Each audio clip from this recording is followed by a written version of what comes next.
In the Roblox animation community, there are at least 4 prominent members you'll recognize. Totemer with 2.76 million subs, Camgeyser with 2.06 million subs, Bonky Doge with 1.37 million subs, and PM Damien with 2.93 million subs. All of them have a huge following.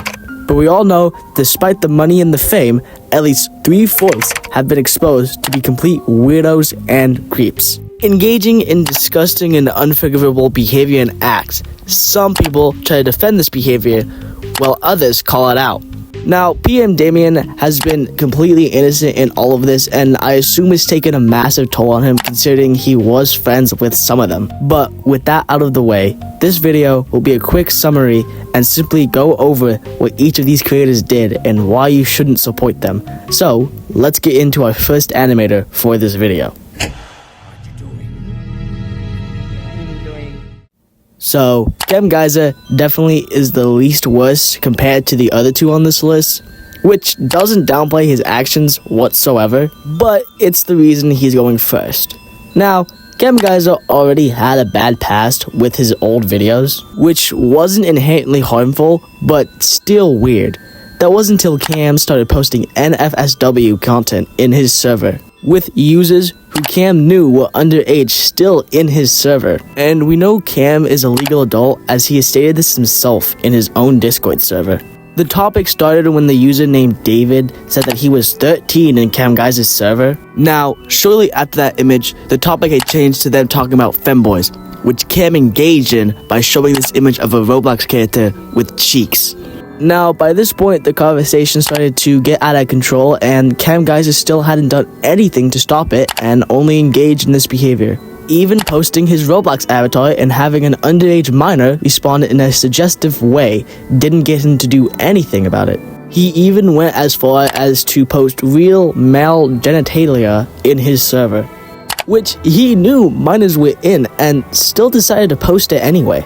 And when someone called him out for posting this type of content, he completely ignored him. Twice. Now, at some point, the topic turned away from femboys and turned flirty with the 2 minors in the server, in which Camgeyser just ignored it and didn't do anything at all. And when he did respond to one of them, it wasn't to stop them, but rather engage further into the conversation with them. And at some point, he even sent straight up crop porn into the server, which again, he knew minors would see.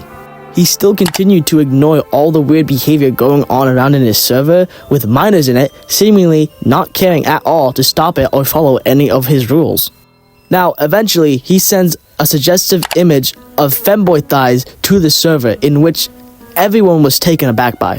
Now, one of the underage users saw it and replied saying, "Thank you so much." They had also said that they saved the video already and that it was going in their 18+ folder, which is sad to see this kid be so desensitized that he has an 18+ folder just for this stuff. Now, instead of Camgeyser doing something, he just sends a meme and laughs it off, while another minor asks to see the 18+ collection, and then the other minor goes DMs. Camgeyser completely ignores this again, no surprise there, and sends another GIF seemingly downplaying everything again. Camgeyser had also DM'd a minor a second gift of his Roblox character bouncing up and down.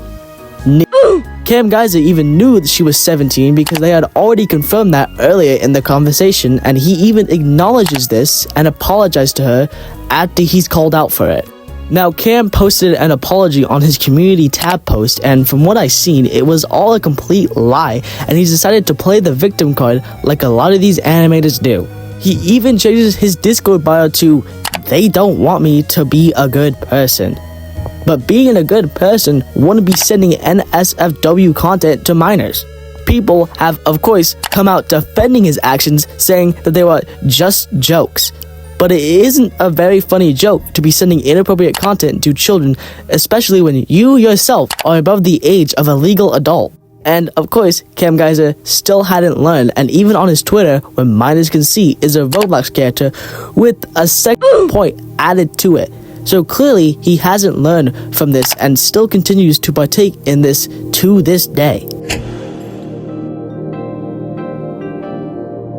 Now that Camgeyser is done, we will talk about the second worst person who is involved in this huge drama ring surrounding the friend group, Bonky Doge. Now, before we do anything, we're going to confirm that Bonky Doge is in fact 23 years of age. Now, with that out of the way, let's get started. Even after all this drama, Bonky Doge is still friends with Cam Geyser and Potamir, even despite the disgusting actions. So, on a now deleted livestream, Bonky Doge accidentally leaked an account by the name of Tujin, one of his alt YouTube accounts. This led to a Twitter account with this exact name, and on this account was some disgusting material. See, on this account, Bonky Doge was following some pretty disgusting accounts, some of which posted content. Now, for people who don't know what content is, it's furries or animals resembling the anatomical properties to that of a human child, which is straight up pedophilic. Another account he followed, there was some art resembling the structure of a real-life animal, which is also straight up disgusting. Now, this type of art is art depicting creatures as exact replicas of the real-life animal. This account did this mainly with Pokemon art, which is inherently pedo to consume or make this type of content. Now, this behavior was going on even earlier than many thought, as a now deleted livestream he had up had a folder called Shark Changed on it, which had content in it, which if you don't know what that is, it's young anime girls, which again is pedo behavior. And the final thing that puts this all together is his Facebook account that was on an old video of his on one of his alt channels. This account had his real name on it. The accounts he was following on this Facebook account were downright disgusting, and what makes it worse is that after this he can't go back to YouTube, and his future employers will see this account, so effectively he ruined his life for good.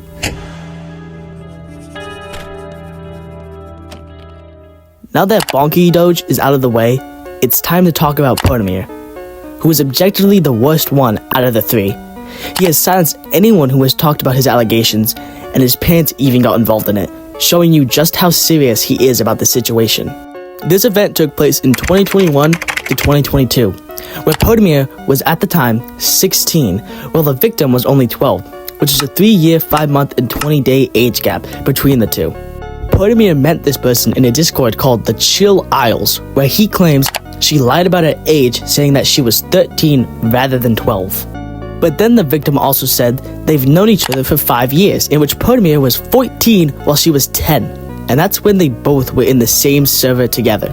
But seemingly, he also lied about her lying about her age, as she says that he was fully aware on how old she was, even saying that she was born in 12/13/2009. Now, things took a turn when they got into a relationship and started getting sex with each other, which Potamir confirmed that yes, they did have sex together. He did confirm that it was completely consensual, which doesn't really work since children can't legally consent, and while they are both minors, there are still laws in place to make sure stuff like this doesn't happen. But either way, he still insists that it was consensual on both sides and that they were both just kids and that they were dating around the time. Remember, she is 12 and he is 15 turning 16.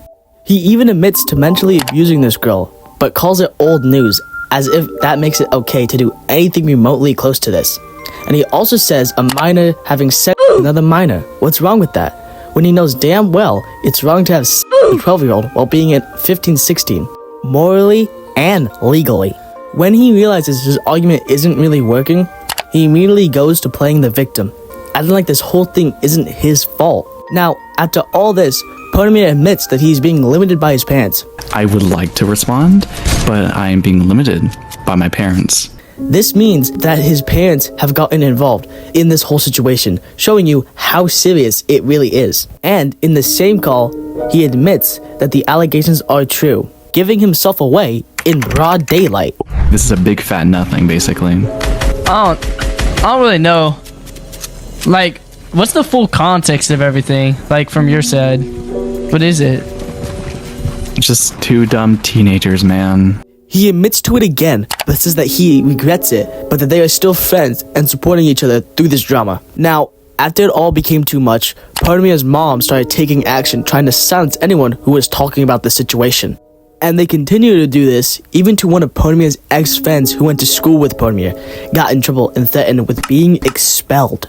Even banning Parlo's Discord account so that he couldn't talk about it anymore, which in the end only made them more suspicious. Podemir had also been caught commenting under a video with CP in it saying it's his sleepover and he gets to pick the movie.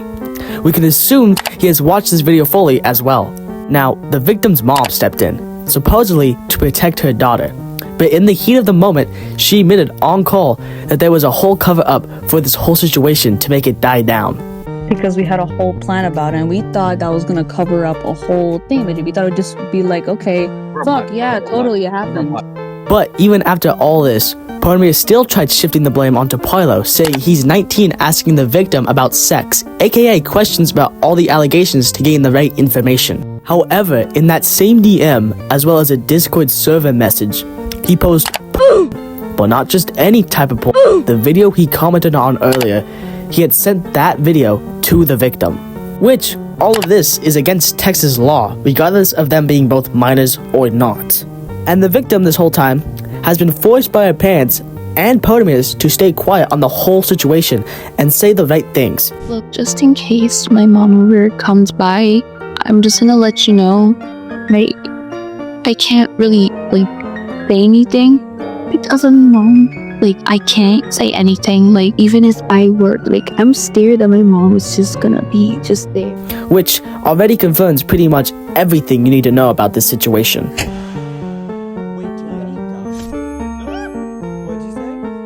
Now, obviously, this came as a huge blow to the animation community on Roblox, as these were the biggest animators many had looked up to.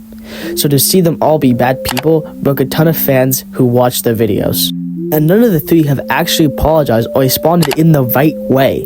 Rather, try to silence the situation to get themselves out of trouble. The whole situation between the three was extremely disturbing, and it's insane to see how they're all connected, and they all knew about what each other were doing the whole time, but didn't say anything about it until one of them got in trouble. Showing just how deep this goes, and just what happens behind the scenes of all this. Now, what's gonna happen to the animation community on Roblox? Well, it's gonna be devastating for a while, but eventually, more talented animators will come up as well as the animators we have now, and they will build a better, stronger community, and hopefully they won't end up being bad people like the rest.